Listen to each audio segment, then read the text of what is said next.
Keling, alaykum assalom. Nechta qo'ysan? Bitta sovuq. Hey, manku bitta. Bu yoda bu. Ya, bu men bilan durib bo'l. Nima qo'y? Ismingiz nima? Bek. Shahboz. Sizniki?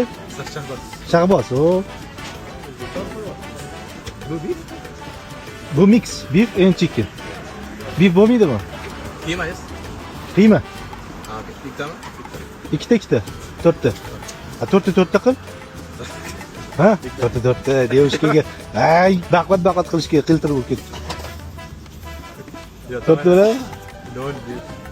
Nalana bo'ladi. Devishkaga variyaga bo'ladi. To'rtta. Puling bor-ku, ber, olib ber.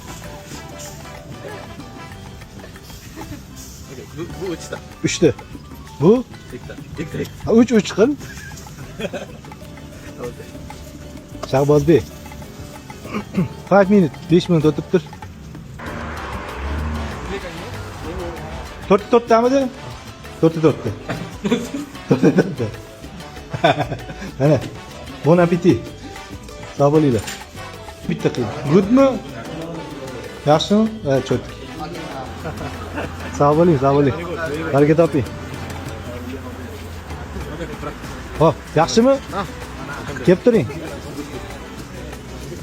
Hey, kengisida brother. To'rtta kengisida. Hop.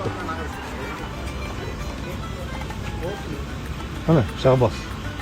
Shahboz ukam, so'rashib ketmaysanmi? Xudoga soldim garatchi.